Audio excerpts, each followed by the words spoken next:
portrait. No idea what was waiting for me here. I had no idea how my life was going to change. Plucked from obscurity in Africa, she was transformed and instantly became the symbol of international chic and one of the highest paid models in the world. It just happened so quickly in like a little burst of fireworks. Her glamorous life includes acting, motherhood, and marriage to one of music's biggest legends. I was enthralled with her from the first moment that I met her. But she never forgot her beginnings or her need to help both the world and those close to her. I'd tell her this problem in my love life or this problem. She'd say, no, Rosie, listen to Iman. What you must do is this.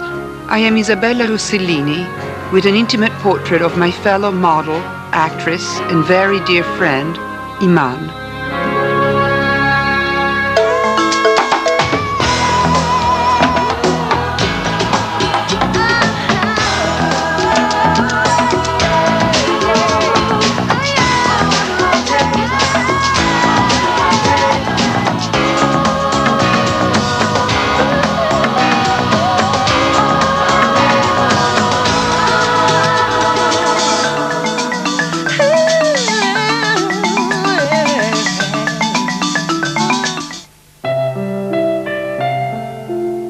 She would become known as one of the most beautiful women in the world.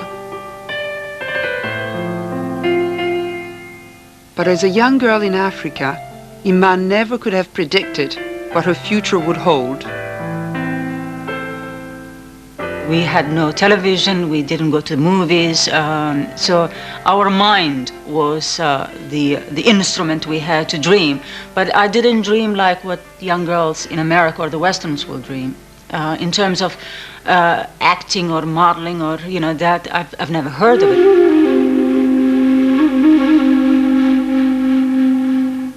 Far away from the glitter and gloss of fashion, in the remote East African country of Somalia, Iman Mohammed Abdul Majid was born in 1955. She was given a traditional male name. I've really had a hard time when I was growing up with a man's name. I think that is probably where I got the strength that I have.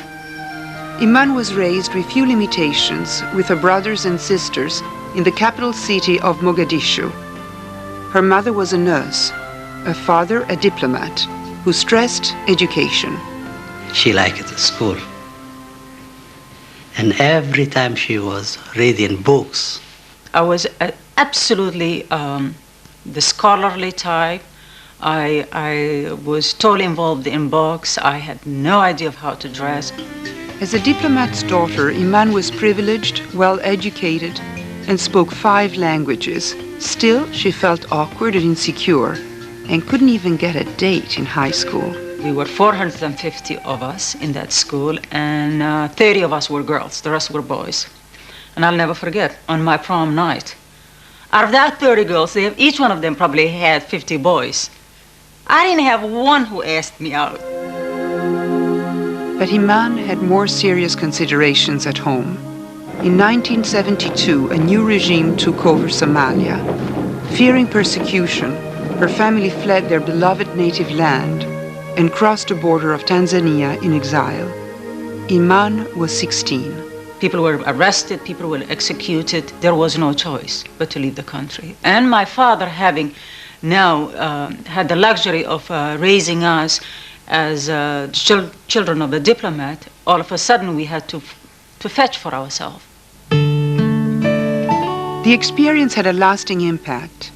Iman majored in political science at the University of Nairobi in Kenya. She hoped to take her place on the world's political stage and make a difference. We all go through this when we are teenagers. We think we can single-handedly change the world. And I was part of that.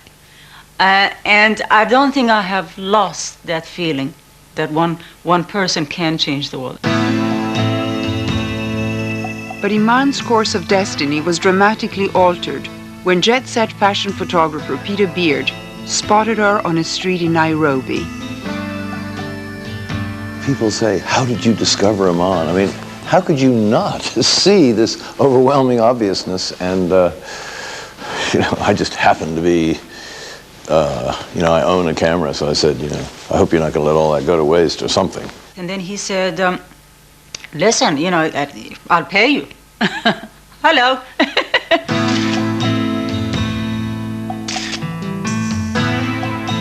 I didn't know what modeling is. I didn't know, if nobody has ever told me I was beautiful. I'm thinking, okay, what's going to happen there? Peter Beard took over 600 photographs and flew back to New York with a portfolio of pictures. He presented them to Wilhelmina, owner of one of the most successful modeling agencies in the business. Wilhelmina was impressed. Peter called Africa, and Iman's life changed forever. This was to me an opportunity. Needless to say, I never knew how big the opportunity was. To me, it was, I've got to do something so I can help my parents to raise the rest of those 4 kids. Before Iman could leave Africa, Peter put into motion the biggest public relation coup in modeling history. He carefully circulated rumors painting Iman as an exotic goat herd from the bush. The false story catapulted her to instant stardom. I was like the big thing coming, huge. And I was already famous and I haven't even arrived. And there was this story. I was herding cattle. I was in... I was 6 foot tall. I'm barely 5'9". I don't speak a word of English. I was thinking, where did they get this? We spun a story for the press because it's just so boring to meet in Nairobi. He said details. Who cares about that? He just wanted to start this myth. And of course, it went fast and furious, and all the press ate it up. Now I have to come here and live it. In October of 1975, at age 20, Iman left school in Nairobi, boarded a plane, and headed for a whole new life in the glamorous world of fame and fashion in New York City. It was hardly what she expected. There was a garbage strike in New York. There was garbage everywhere. Everywhere. And all I could think of, this is Metropolis, this is New York City, looked worse than any African village. Things got worse. Hours after landing in New York, Peter surprised Iman with a press conference introducing her to the world. It was filled with journalists anxious to get a glimpse of the alleged goat herd turned model. He immediately tells me about what more fabrications he've done and throws me into this room with like 25 press photographers and a conference.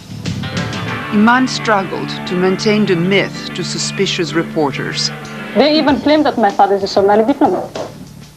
They just made this amazing news item out of our press conference. And I think that's one of the best things that happened to us, the little controversy. Without a modeling credit to her name, Iman started at the very top. I think she just has to turn into a beauty. Yeah. So why don't we get her in here and go to work on it? Okay. Great. Fabulous. Her first day in New York, she was summoned to the studio of famed fashion photographer Francesco Scavullo. Is everyone beautiful like you? Are you rather special? I think you must be special. Yes. Responsible for photographically launching the careers of Brooke Shields and Farrah Fawcett and creating the Cosmo cover look, Scavullo knew instantly Iman was something special. I just looked at him and went, oh my God, Peter, you really brought me a beauty this time. Iman's very first photo assignment was for the most highly coveted publication in fashion, Vogue magazine. That's lovely like that, right in the camera, beautiful like that, your chin down. I just thought, this girl's going to go on. She's going to be the biggest superstar of the world. And you just knew it. She was terrific. But no one knew how frightened this young girl from Africa really was. For somebody who's never been told she was beautiful, it was so daunting to have a room full of people while you're sitting in the set, all looking at you. It was petrifying. And I think it was my scariest time because it was the first time. And I felt like a deer caught in the lights. I was totally scared. Now look right into the camera with your chin down. Very good like that. Okay, we got it. Great, fabulous. Within days, Iman went from the photo studio to the catwalk, when internationally renowned designer Halston made her the feature attraction in his fashion show. Iman had never seen a runway. This is Iman's first show. She's never been in a fashion show before. Now, how do you feel about your first fashion show, Iman? Very nervous. It was announced that I was going to do this as a celebrity guest. And you know, people think of celebrity guests, you get something nice, right? So I walked in, and I'll never forget, I was so nervous. From the very first day, Iman's elegant modeling style began to evolve. And so did her legend.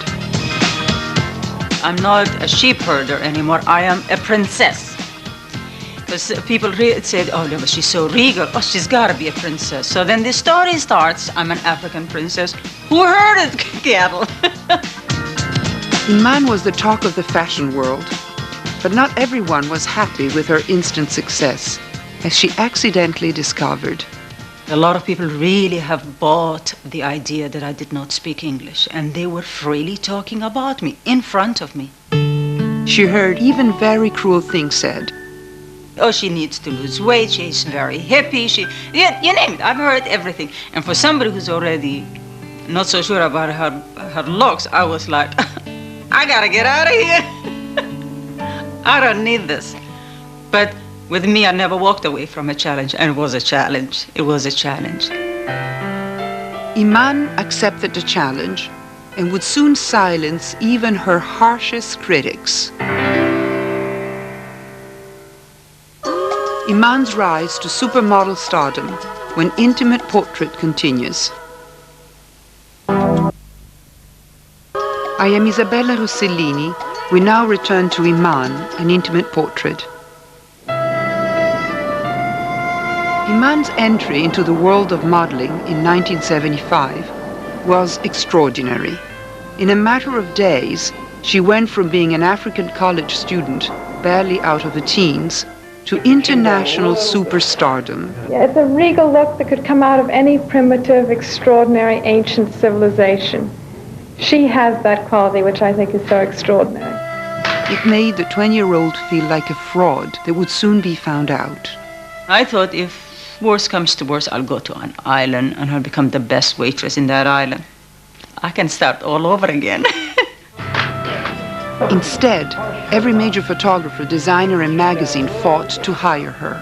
We have more calls coming in during the day. I keep myself busy just answering the phones, talking about Iman. Every magazine wanted her. I mean, Hobbs Bazaar wanted her. Vogue wanted her. I mean, there wasn't a magazine that didn't want her. While some models questioned Iman's rapid ascent, others, like Bethann Hardison, befriended her. She saw how hard Iman worked to quiet her critics. She was quite green.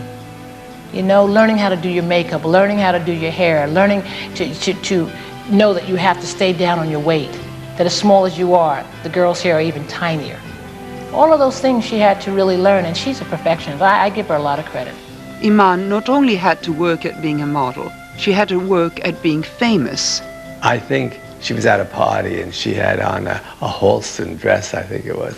And someone went up to her and said, "Whose dress is that?" And she said, "It's mine." Iman learned her lessons well and began delivering on the hype. She mastered the runway and became the darling of Calvin Klein, Bill Blass, and Terry Mugler, commanding up to $50,000 for a single day's work on the catwalk. Luck. I met the right people, I was at the right place at the right time at every given time, and knew what to do with an opportunity all the time. Great, like that. Beautiful, right in the camera. That's it, good.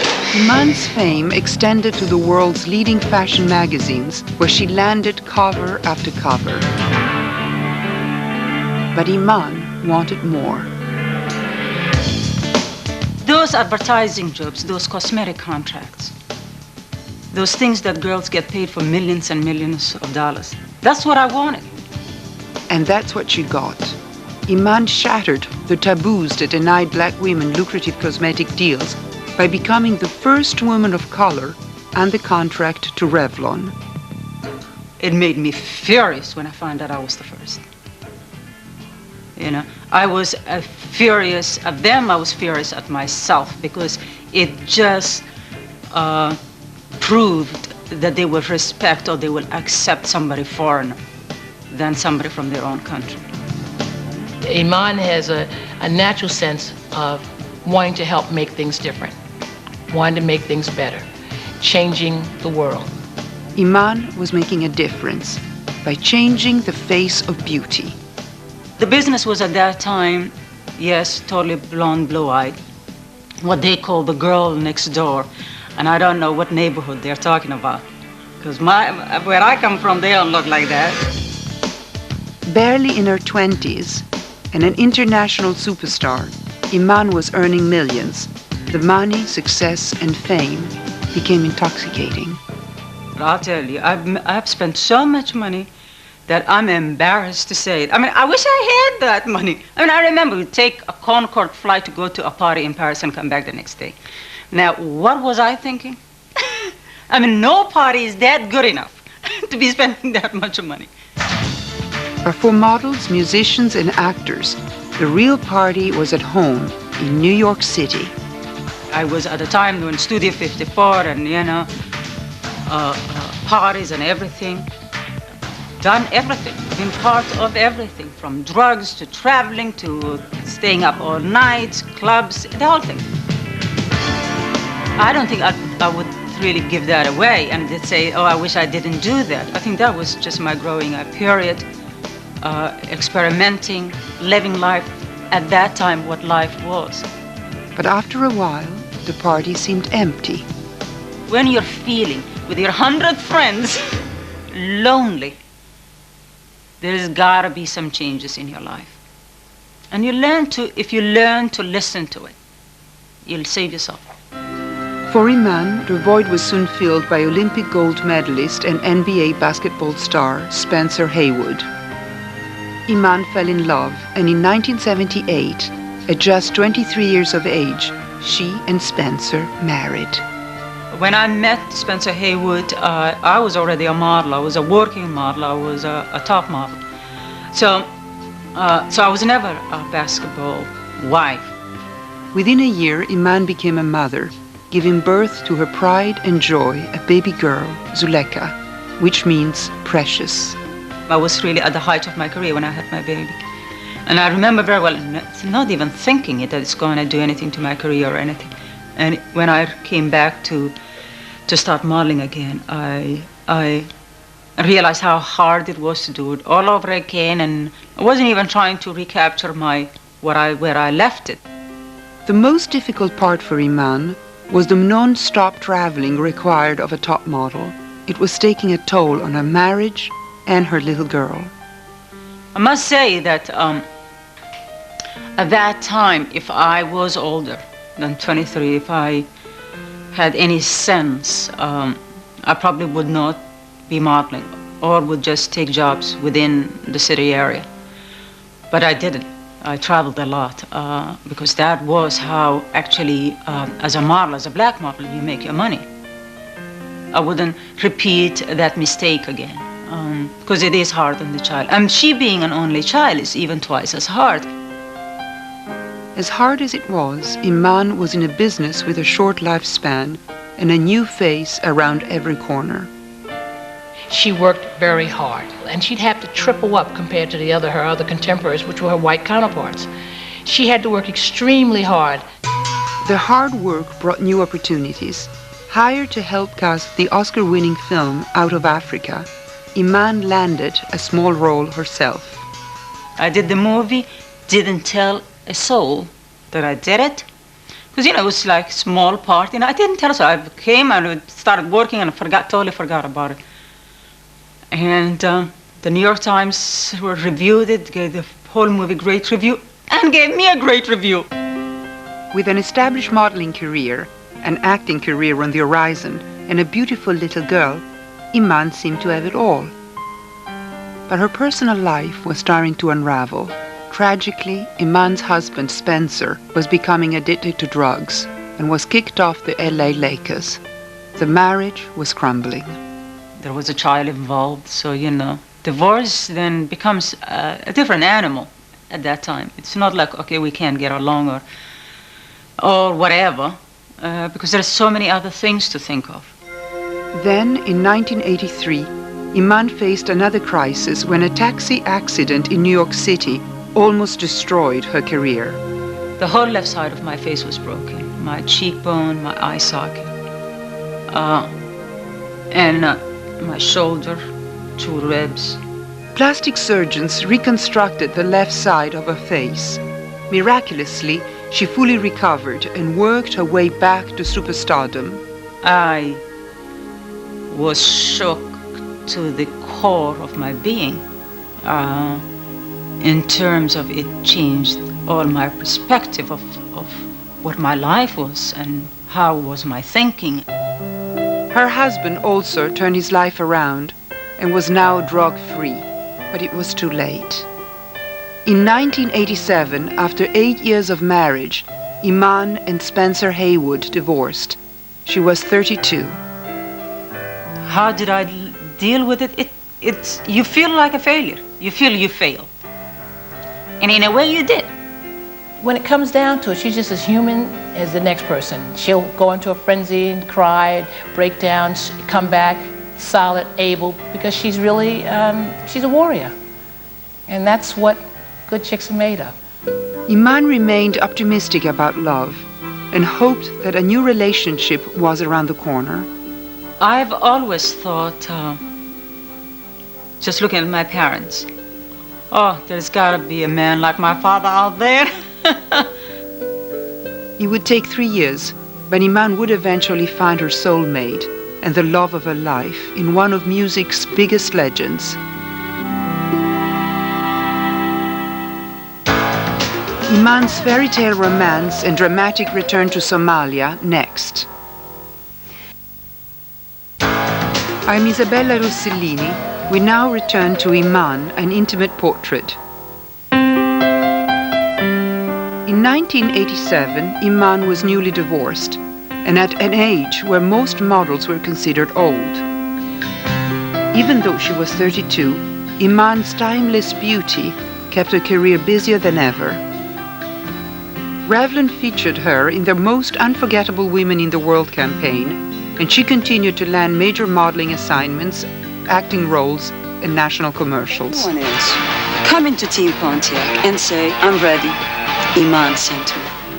Iman's professional life was in full bloom, and with her introduction to David Bowie in 1990, her personal life was about to follow.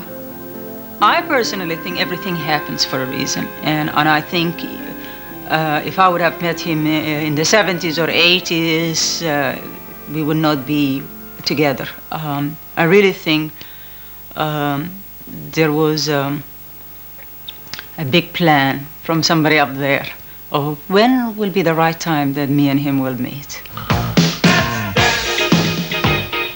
Put on your red shoes and dance the blues. The music legend David Bowie has performed to sold-out audiences for more than 2 decades. He is reputed to be Britain's wealthiest rock star, outpacing Mick Jagger, Paul McCartney, and Elton John. Iman was a huge fan and came close to meeting the music superstar on dozens of occasions. And I've been to all his shows and never went backstage. I've always figured, I know why girls like me are invited. What am I gonna go? You go backstage and you say, oh, you were great. You feel like stupid. And David had little reason to meet Iman. I've never been to a fashion show in my life. I still have never been to one. It really wasn't anything that was part of my life at all. I knew she was a model. I knew she was extraordinary looking. Luckily, their hairdresser thought they should meet and surprised David and Iman with a setup. Then I realized, once we were seated, how small this dinner was. There was only 4 of us, David and I, and this guy and a friend of his. And we talked all night. She had a sense of humor. She could speak seriously on subjects. I found her intolerably sexy. Completely enchanted by Iman, David followed up immediately. I think I did something really corny the next day. I think I invited her to, I think it was probably afternoon tea somewhere in LA. When I picked him up from his hotel to go to tea, then he told me he was so nervous he just said tea. He doesn't drink tea. He never drinks tea. He had coffee. The Englishman courted her with care and guarded optimism. I was enthralled with her from the first moment that I met her. I think I slowed down a bit because I realized that she didn't jump into things quickly, that she really thought about things before she did them. But I think I probably hinted pretty much in the first month what my intentions were. Iman was finally hooked when she returned from a modeling assignment in Paris. David was at the airport. It wasn't like he was in the car and just a driver. It wasn't like he was with his bodyguards. You know how people will stand right before the gate comes out? And everybody was looking at him. And I thought, oh, this is good. This guy is good. Finding him much different than his rock star image, Iman fell in love with David's old-fashioned qualities. Still opens doors, never stopped that. He never let me walk on the outside of the street sidewalks. He still calls me darling, you know. He apologizes when he's wrong. Sometimes he just apologizes just to get on my good side. No, he's absolutely a gentleman. Best of all, Iman's friends approved. We all knew that he was special and different. And I knew everybody she dated. And they were special and different too, but not like this special and different. There's special and different mountains, and then there's special Mount Everest. This is like Mount Everest. In 1991, on a trip to Paris, the capital city of romance, David Bowie proposed. I asked her to marry me on the River Seine. I planned a very romantic evening, and I hired a sort of launch boat, and we had one table set up for dinner. And there was a ring that I saw 2 years ago in Florence, an 18th century Florentine ring that I loved, that he went back for it and found it. Somebody bought it, he found it, bought it from them, and he proposed with that. It was sweet. And of course I said yes. And it was in Florence, in June of 1992, that a 36-year-old model and a 45-year-old rock star exchanged vows in front of close friends and family. She was dressed in cream, creamy white, I think. It was quite extraordinary. She was just beautiful. I knew perfectly this is what I wanted to do, but most importantly, I had every member of my immediate family there. To me, it was fantastic. It was joyous. And I just knew I found my soulmate. I was just I think, the happiest man on earth that day. Well, I still am. I must impress upon you. Iman and David took a 2-month honeymoon throughout Bali and Asia. Iman returned to her enviable life in New York City, but far away from her glamorous existence, in her native country of Somalia, a devastating famine and civil war were taking place. Before modeling was ever a thought, Iman hoped to make a difference. Now she could. As the world's most famous Somali, she wanted to educate people on the tragic plight of her homeland. She approached the BBC show Newsnight. I said, I'd like to go to cover the famine as part of my journey of going home after having been there for 20 years. I'd like a crew, and I'd like to do the story this would you cover it for me. The BBC said yes, and reluctantly, so did her new husband. He knew better not to say no, but he tried to taught me, as he usually does, logically. I was extremely nervous. And she refused point blank to let me accompany her. She thought it was her job, and that she didn't need... She's incredibly strong and independent in that way. She has no fear at all. And she was quite willing to go on her own and do what she felt was necessary. I don't think in one way I would have lived with myself if I would not have gone to Somalia and did this, the documentary. After more than 20 years away, Iman was on her way back to Somalia.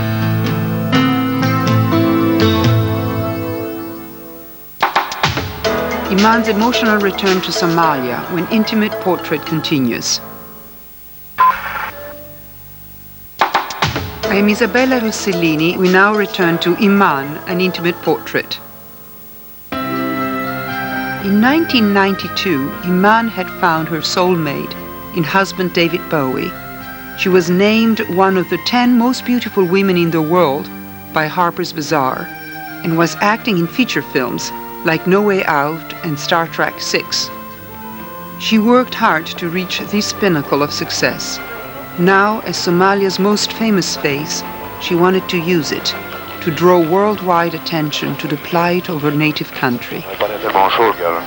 After more than 20 years away, Iman was on the plane with a BBC documentary film crew heading home to Somalia. I'm a United States citizen. It's my adopted country. But I'll always feel Somali. Somalia's 4-year civil war between clans had already claimed 1 million lives in a country with a total population of only 7 million. For Iman, the devastation was overwhelming.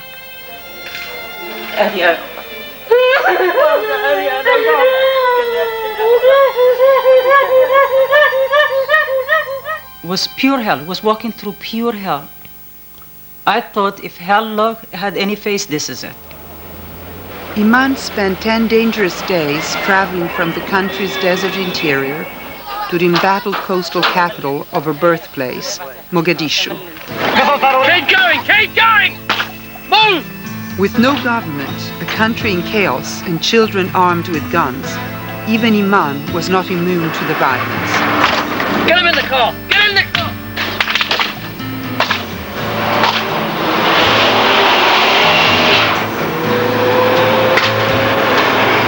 Keep her down! She's okay, it's okay. It's okay? Yeah. It's okay. Her new husband, David, could do nothing but worry. You okay? Yeah, I'm fine. A couple of times I wanted to get on a plane and get over there, but I knew that she'd be furious if I did that. Absolutely furious. Instead, Iman and David kept in constant contact. I was just on the phone every day, and there were days when I couldn't get through to her. I had a lot of sleepless nights in that period. Iman saw firsthand the effects of war on the Somalis when she went in search of the uncle she hadn't seen in over 2 decades. So when I walked into his house, I said his name out loud. Good evening, good evening. Okay, Iman. Shadows of a former life passed before her. Iman visited her first school, which was now a center for war orphans. Going back there was painful. She then returned to the home her family was forced to abandon more than 20 years before. It was occupied by refugee families.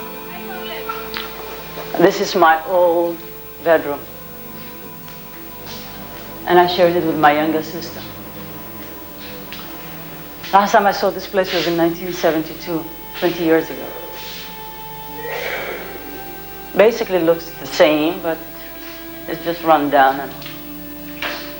And they have 3 families living here with their children. I see a lot of the children who live here now have put graffiti of guns and things on the wall. There's desperate times. I found some report cards, school report cards. It was like as we left it. It was just as we left it. It was very sad. It was very sad. I think it was quite devastating to see what had happened to her hometown and what had happened to her family. And Iman couldn't help but reflect on how fate had played a hand in her own life. I saw a lot of young girls, and was by the grace of God, there I go. Yeah, you feel blessed, you feel lucky.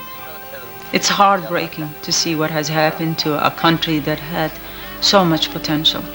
And being a political science student, I was very angry. Iman turned her anger into action. When she returned to the States, she traveled to Washington to decry the plight of the people of Somalia. Military intervention alone is not enough. For every bowl of rice, we need 10 committed words of reconciliation. Appearing with members of Congress, she urged the United Nations to intervene more forcefully and help. I'm just so proud of her. I think she's been through an awful lot, a tumultuous life, full of incident. And I think that I found that most of the people that I know, there's a certain age that they get to, and they become the person they always really should have been, interestingly enough. I feel that she has reached that stage. Iman is dedicated to humanitarian causes, including women's rights and children's issues. And the only time she and David have posed together was for Vogue, to make a political statement about apartheid in South Africa. It's because I wanted to make the point of the black and white. And so I asked him to do it with me. As a young woman in Africa, Iman wanted to make a difference in the world. While her course took an unexpected turn towards modeling, it was the path that brought her to her final destination. It's ironic. And what it is that however much that you try to change the course of your destiny, destiny will stay in its course.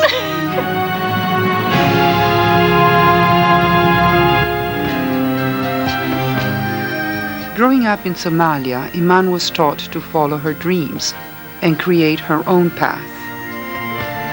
She took the world by storm as a model and actress. Iman became a mother, wife, and humanitarian role model. Great. Yeah, let me see how does it work here. Recently, Iman turned her attention to the world of business. In 1994, she started her own multi-million-dollar cosmetic and skincare line, sold in countries around the globe. I'm not a very democratic boss. I listen to everybody. I ask everybody's opinion, but I make the last decision. In typical Iman style, she formed the company to make a difference and help women ignored by the beauty industry. I wanted to create a makeup line for women of color, all women of color. Whether they're Hispanic, Asians, African Americans, Middle Easterns, you name it. I was incensed that they were still called a minority. Always on a crusade to right the wrongs, she recently complained to fashion designer Donna Karan when her catalogs did not feature models of color. Karan called her bluff and had Iman pose. She was 41. As hard as she works, Iman always has time for family and close friends. We played and worked together in the cable television movie Lives of the Twins. And she met one of her closest friends, Rosie O'Donnell, while acting in the feature film Exit to Eden in 1994. They bonded during the fight scene. I was like, listen, Iman, I'm gonna throw left and then you duck. Rosie, don't condescend to me. Don't tell me what to do, all right? I know how to do it. I go, listen, Iman, you can give me makeup tips. I can give you fight tips. Let me just tell you, Rosie, no. So she said to me while we were rehearsing, don't worry, I won't hurt you. And I said, well, don't worry, I'm strong. You know, I said, you just worry for yourself, Rosie. Well, by the time we've done the scene, she was black and blue. It was so humiliating to have to tell my friends when they saw my blood and bruises. What happened? A supermodel kicked my ass. Now Rosie often pays homage to her with a special Listen to Iman advice segment on her talk show. It was inspired by Iman's concern for friends. She'd always give me advice. I'd tell her this problem in my love life or this problem. She'd say, no, Rosie, listen to Iman. What you must do is this. And then she'd tell me what to do. Iman takes the segment and Rosie's impressions of her as a compliment. When she's around me, often she gets better. But it's an exaggerated of me. But I love it. I love it. She's like, everything you do about me is fine, but I don't do the finger thing. Rosie, no, I don't do it. But she does. She does her little middle finger back and forth for emphasis. Not my finger. I don't do my finger. I use my hands a lot. I do. When she gets into heated debate, I mean, you have to duck. The hands come at you. It's like it's conducting a symphony of words. The words are coming out, and as they're coming out, they're being put into their place in life by either hand. You know? So it gets very Italian. While Iman holds the people in her life close to her heart, the one who truly keeps it full is her husband, David. We've been together 8 years. I still feel like we just met, but we've known each other all our lives. The comfort zone is so comfortable, but at the same time, the pitter-patter of the heart is still there. First for me is our marriage, and secondly is so-called career. If there was a choice between one and the other, there's no question. I think that it's one of the healthiest relationships I've ever seen, especially Hollywood one. When you're sitting around with them, you forget that's Iman and David Bowie. But when you walk out in public with them, I tell you, you never forget that. It is with special pride that Iman has watched her daughter Zuleka grow into a beautiful, accomplished 19-year-old college student. To create somebody and to see them just becoming fantastic adults it's a miracle on its own. It's a miracle. And even though Iman is 43 and David is 51, they hope to have children together and share their incredible lives. I'm now off the road, as they say. We were determined not to have children while I was still touring and while I was being on the road, because that can be disastrous. So now the time is right. I made the unfortunate decision to say at one time and worst of all to the English press, I said to them, oh yeah, we would like to have, David and I'd like to start a family. They have not stopped asking me if I'm pregnant. They're worse than my mother. So I had stopped saying that. I said, well, when it happens, I'll tell everybody. Iman has traveled an extraordinary path from a remote East African country to international superstardom. She became the strong, independent woman her parents wanted her to be. And just as she dreamed, Iman has made a difference in a way she never could have predicted as a child in Somalia. I had never thought all of this. But I think I did well. I think I did good. I did good, and I think the best is yet to come.